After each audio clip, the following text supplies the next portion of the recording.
Hey guys, welcome back to the channel. Today I'm going to be reacting to a video called We Left the USA, Something is Very Wrong with the Food in America.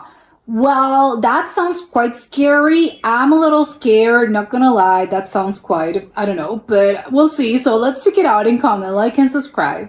Before we left the United States, we had heard that food in other countries was different. We just didn't realize exactly how big of a difference that would be. It doesn't taste like plastic, first of all. This is McDonald's French fries. In the US, there's 11 ingredients. In the UK, there's 3. An ingredient called dimethylpolysiloxane is an ingredient preserved with formaldehyde, a neurotoxin, in the US version. This is used as a foaming agent so they don't have to replace the oil that often, making McDonald's more money here in the United States. It's not just McDonald's, but the ingredients in almost everything, even at the grocery store, is completely different. From ketchup to cereals, bread, pasta. The pesticides that are used on the... I have to go back. What's up with the pasta? What? To cereals, yeah, the cereal. Bread, pasta. I mean, this is insane how much, I don't know, why does the US version have so many weird things? It's just pasta. What?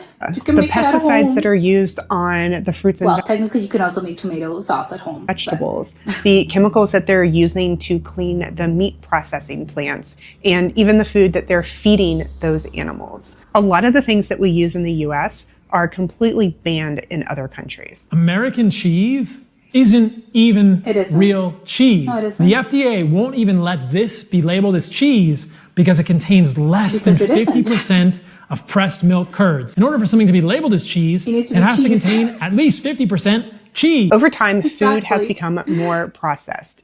The ingredient list is continuing to get longer as scientists continue to develop new chemicals and additives inside of labs to add to our foods. They're doing this to extend shelf life, cut down on cost, and to make our food more appealing. That has led to more ultra-processed food. Foods that are designed to last longer, cost less to produce, and keep you coming back for more. And that's where things start to get a little concerning. I moved from the US to Germany. I was shocked to find out that some of the foods I grew up with are banned here in Europe. Like some of our favorite sugary cereals that contain the flavor enhancer and preservative BHT. They're banned? What do you mean they're banned? What? I mean, well, yeah, Applejack, Captain Crunch, Fruit Loops, don't they have those in Germany? Because it potentially causes cancer. All those studies are inconclusive. Some citrus-flavored sodas are also not allowed here in the European Union because they contain brominated vegetable oil, a chemical that keeps the citrus... Wait, I'm gonna go back. What sodas? ...allowed here in the European Union because they contain brominated vegetable...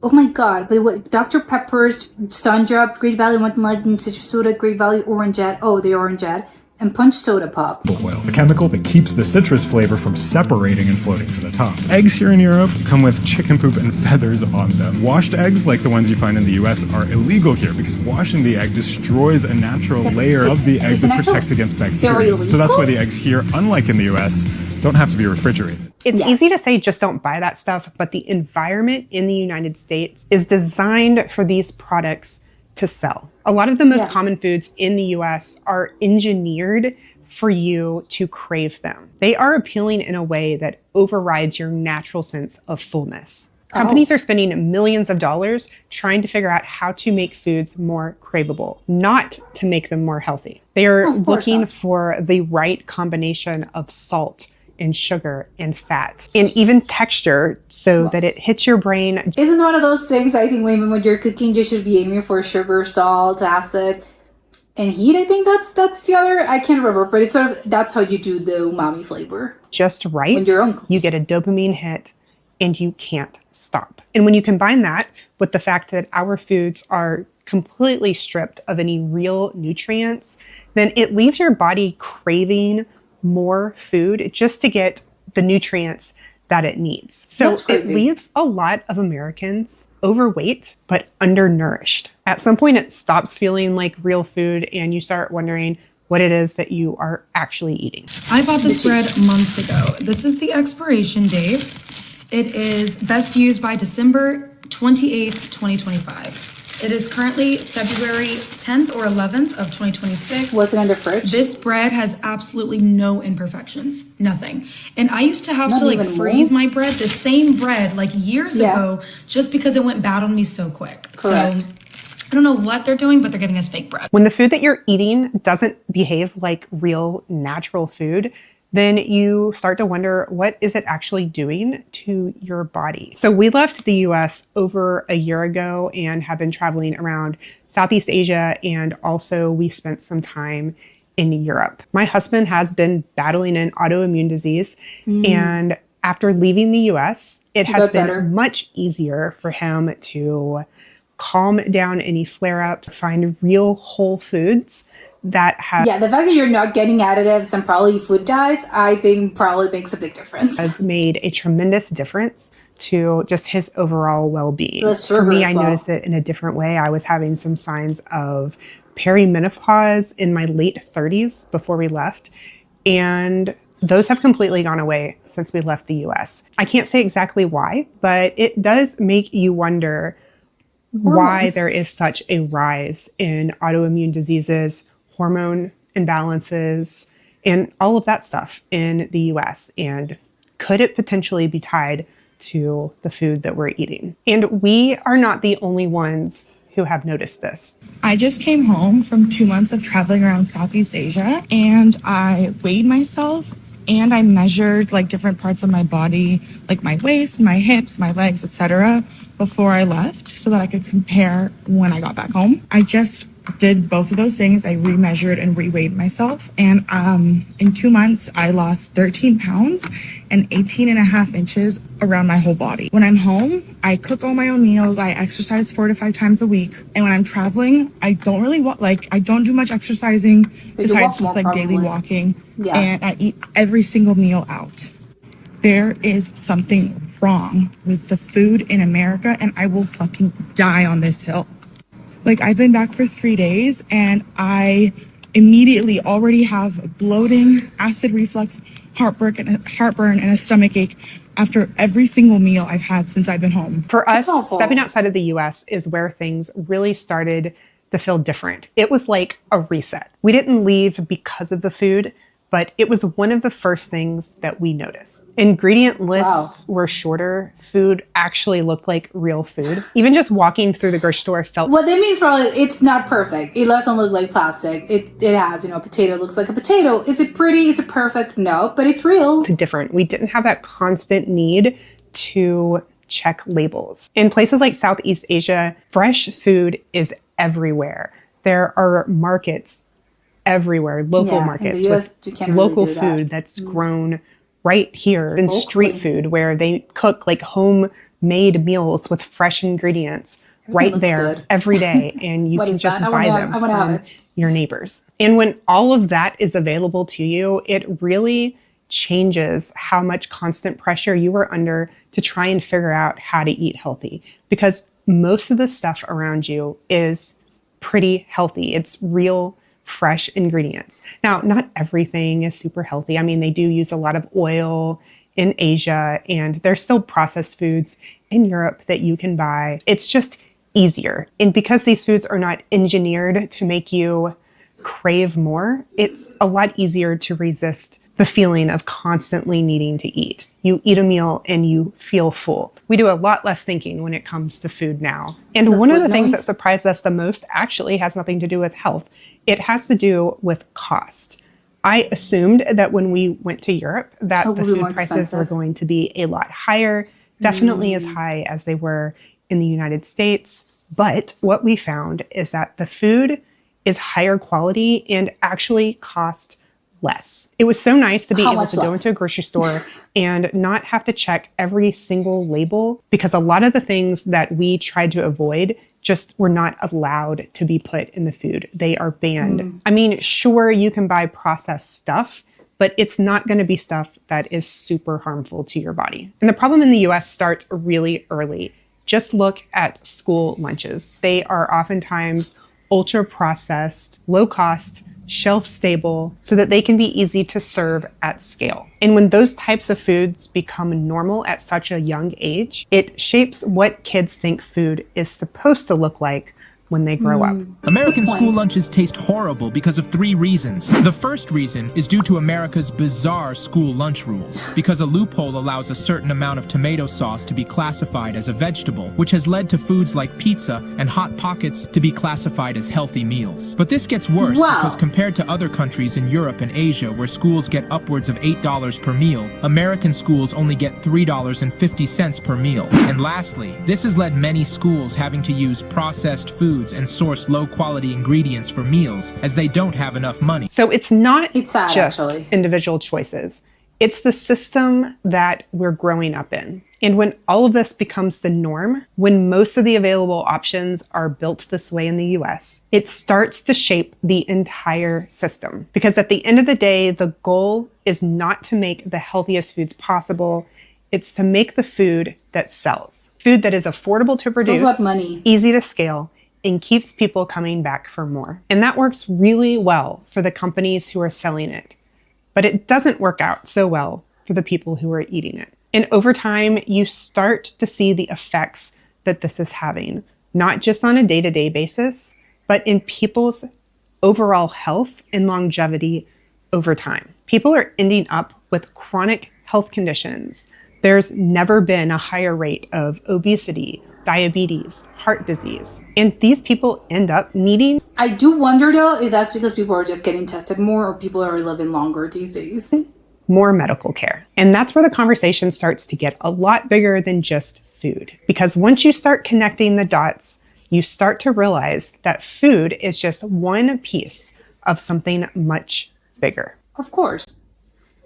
Yeah, very, very interesting video. I think it's just, well, again, she brings up a good point. Obviously, you are, what they say, you are what you eat. Well, no, not really, right? But sometimes that is the case.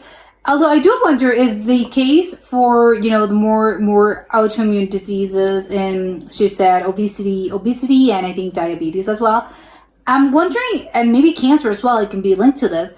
But I don't really know if that's because there's, I think, 2 factors that go into this. Maybe, again, people are getting tested because there's more, probably tests are widely available and people are, compared to maybe, 40 years ago, just, advances in medicine and technology have made it so that people just get tested more regularly for a bunch of different things.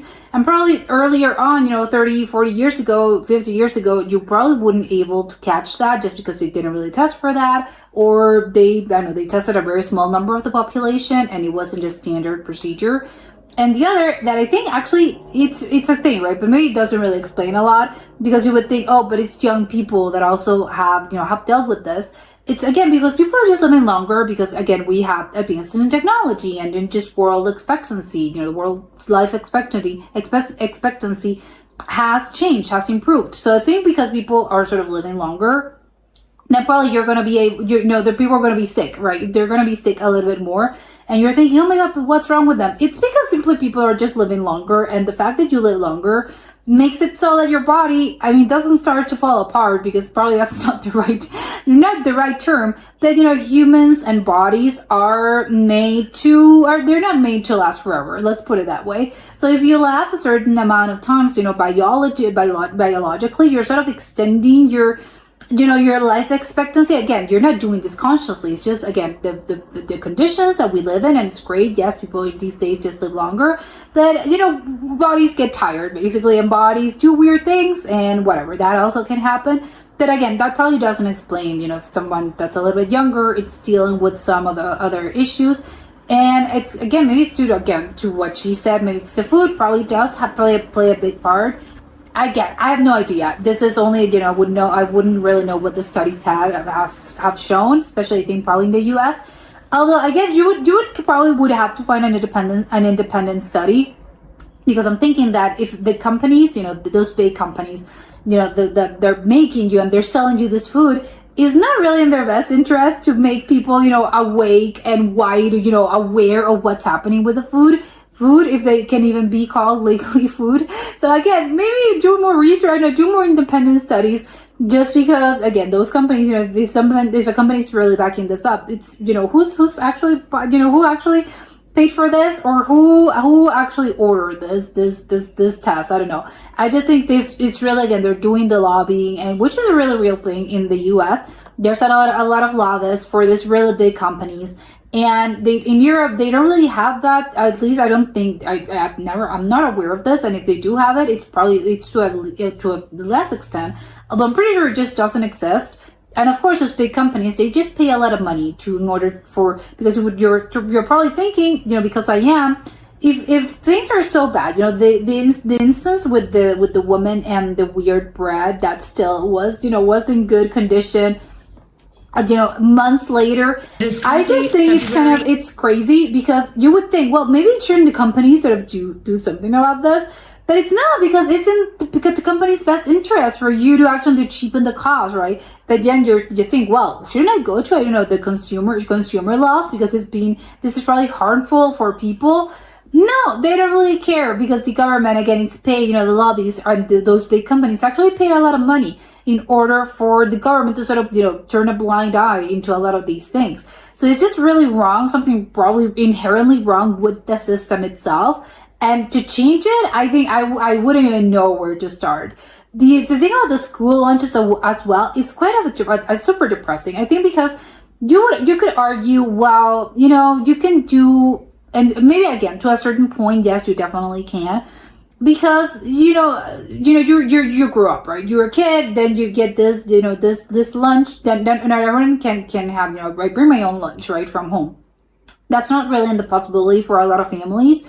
Whether because they don't really have the money, because again, it's probably more expensive, and those school lunches are sort of covered, and it's cheaper, and maybe again they're working a lot because they don't really have the time to actually to make a school lunch. So it just, well, the school takes care of it, and you're probably thinking the schooling system, it's that's why you pay taxes and whatever, right? It's in order technically to have a good sort of school, a good school. And that also includes, it's not just education-wise. You would think that's also in the food quality. But, sadly, it isn't the case, as we saw. It's just crazy to me, the whole, they do Hot Pockets. Hot Pockets are considered healthy. Hot Pockets are not really a healthy thing. That's weird. Pizza, though, I mean, not that kind of pizza. Because, again, the American type of pizza, yes, it's good. I'm not saying it isn't really, it's bad, it sucks. No. But, if you have pizza in other places and, sort of real pizza, Italian pizza, and it just tastes different, obviously because the ingredients are different, the techniques are different. And what you get, the pizza that you get at a school lunch, it's not really the same as either a homemade pizza or you get pizza that you get in other places, which I don't think, because foods are not technically sort of, this is healthy and this is unhealthy. I think you would... Because I think that can definitely lead to a sort of a slippery slope of just, to assign value to certain foods. This is good and this is bad. I know generally you would go, yes, technically better and healthier foods are, the produce, right? Tomatoes, potatoes, just any kind of vegetables, asparagus, lettuce, whatever. And technically bad or unhealthy foods are obviously a lot of processed things. That I think, that's what you should probably try to eat as clean as possible. Again, is it feasible for your lifestyle? Well, it depends. Is it feasible for, the place where you live? Again, it depends. So that's where I think you have to find a little bit of a balance to see, what's available to me, what I can do, and what I can maybe do to offset that. And maybe, again, there are something, and again, it's tempting, right? If you ever go to an American supermarket, to a grocery store, there's just so many things, right? It's really tempting because everything is just, you're being bombarded with, again, there's a lot of stuff, and just everything's super colorful. It's a system that's designed to make you, A, buy a lot of things, probably buy a lot of things that you don't need, and B, to sort of buy a lot of things, a lot of sugary things, a lot of processed foods. Again, is it the ideal thing? No. Do a lot of people have to resort to that because they have to resort to that because they don't really have an alternative, whether because healthier food is more expensive. They don't have the time to, to properly prepared food. So they buy things frozen, which again, frozen is probably better than something that comes pre-made, those pre-made foods that just, you microwave them and you heat them up and that's it. That, they have a lot of sodium. So again, they're filled with preservatives. So maybe it's not really a good thing. But again, maybe for your lifestyle, that's really, there's nothing really that's available to me. So again, you would have to no change, I can't move just because the food. Well, apparently they did, which great for them, but that's not the reality for a lot of people that simply are not. They're sort of, I'm a prey to the system simply because I can't really do anything about this. Can you make some small changes? Probably, hopefully, yes, you can. Can you probably overhaul this completely? Probably not, right? Depending on your life situation. So it's a sad thing. And it's really, again, it's a system that's designed like that. And it sucks, right? Because it's not really anyone's fault. You're the one sort of paying for it, and you're paying for it with your own health. And you're not even, again, I didn't consent to this. It was something that just happened. But it's a really sad situation. That's really the reality. Can it be changed? Again, probably not. But again, it just sucks because, again, the whole system is designed to make you crave and to make you, to lead that sort of unhealthier lifestyle with the school lunches, with the supermarkets change, with whatever. It's just a system. But again, with a healthier or unhealthier, whether or not, like she said, so she mentioned specifically South Asia. I don't know really, I guess it was South Asia, right? It was South Asia. I always say, I don't know which country specifically, but again, South Asia, I don't know, could be Vietnam, Thailand, I have no idea. But I would assume, again, the assigning things, it's really bad to say, because I'm guessing if you ask people in that country, hey, do you think that people are eating, most people eat, or this food is healthy? I don't know, probably you have to think, right? Maybe some people would think, it's healthy. Some people would maybe think, no, it isn't healthy. It depends, right? And she mentioned, sometimes they use a lot of oils, right? It's not as if you can't find, prepackaged or just very processed foods, yes. But I think, again, realistically, it's really hard to sort of be, guarded against everything and just be, no, I'm going to eat super healthily at home 24/7, cooked meals, yes, every 7 days a week, 24/7, and, 365 days of the year. That's probably not a feasible thing, and that's what you should probably aim, what's realistic for you, right? Maybe reduce, the prepackaged things and maybe try to eat as healthy as you can. And by healthy, I don't really mean, this is unhealthy, so this food bad, because again, it's assigning values to food is not really a good situation.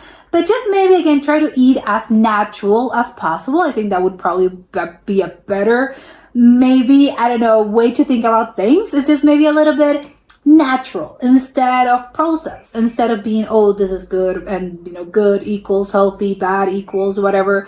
No, it's just a little bit, to make small changes. Although, you would have to think, yes, you would probably, again, it's a really good thing. I think it's a really good piece of advice.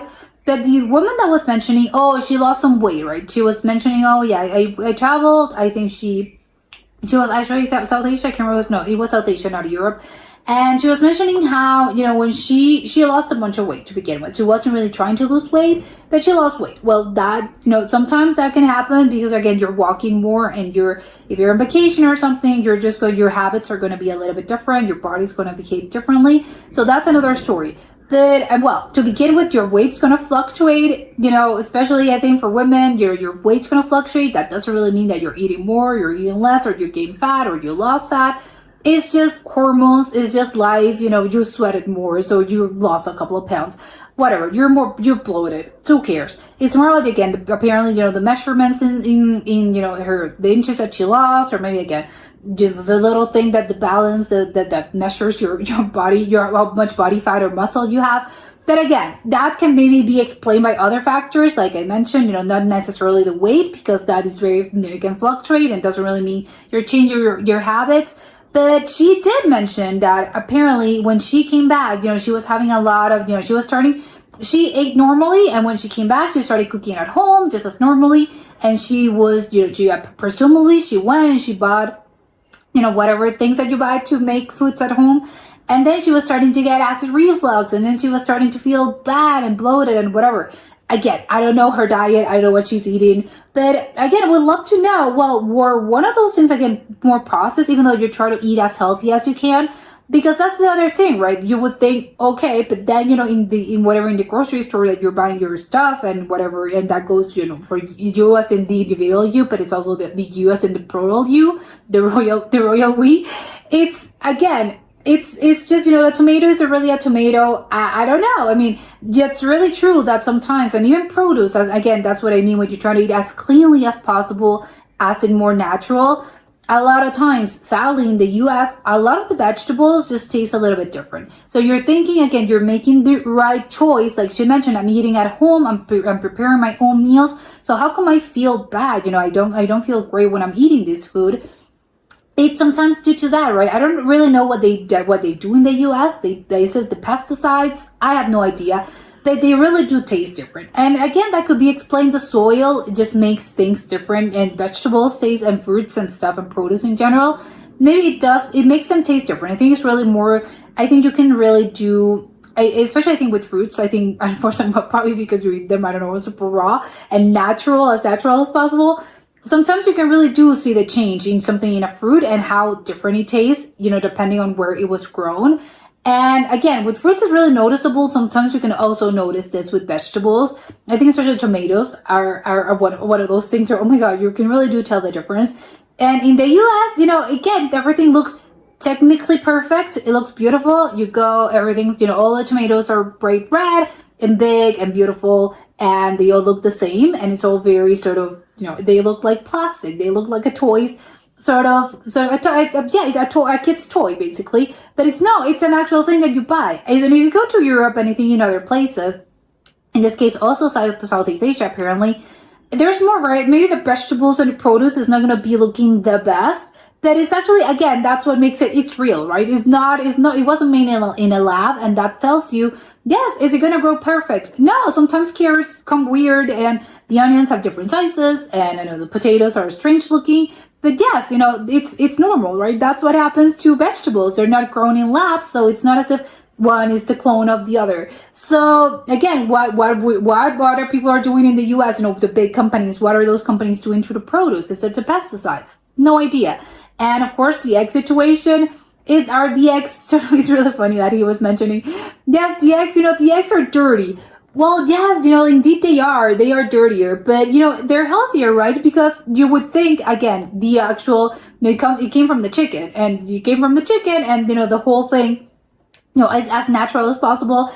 I didn't really have a chicken, but he says if I had it in my own backyard, and I'm grabbing the chicken and it's dirty. And I think a lot of people in the US, this is one of the cases in which I think a lot of, again, the medium average random American person, not to point any fingers, but I would assume most Americans would be, I don't know, you would show them an egg, a dirty egg, and they would probably run for the hills. They would be, this is disgusting. What are you guys eating? But that's really how it's supposed to be, right? It doesn't matter. You're not eating the shell of the egg. That's when you're cooking the egg. So it would really be funny, I think, if you would try to change, for instance, something as simple as the eggs, because there's not produce, it's not pesticides, it's not everything, it's not fertilizers or whatever. It's just an egg. This is a chicken and it came and this is it. I think a lot of people would probably be, what? They wouldn't even eat that because they would be extremely grossed out by the idea of a dirty egg, which is, well, a little bit, I don't love seeing, sort of a feather in my egg, but I know that it's natural, it's organic, it's good, right? It's good and it's better for you. And you can also, I think, tell the difference because, again, those eggs look perfectly and they look perfect and they look so beautiful. But maybe, again, the egg, as I don't know, the egg is maybe not, I don't know, the yellow is not that yellow, it's not that orange. I think that's usually a good sign, if the yellow is big and super orange and bright orange, or just, but you would think it shouldn't be pale yellow. Yeah, it should be, or, could be. But isn't it better if it's bright yellow? I don't know, the eggs just look a little bit different when they're organic. So again, maybe they look a little bit ugly on the outside, but in the inside, which is what counts, is a little bit better. But I would assume that most people in the US would be, what on earth is that? And I think that goes with some other products that I think are just likely, again, Americans are probably going to be, oh, but I can't live without, I don't know, my bread, sandwich bread. No, in Europe, that's not really a thing. I don't know in Southeast Asia, but I would assume they also, instead of this bread slicer that looks like plastic and tastes a little strangely, they also make fresh bread, as in Europe, because I think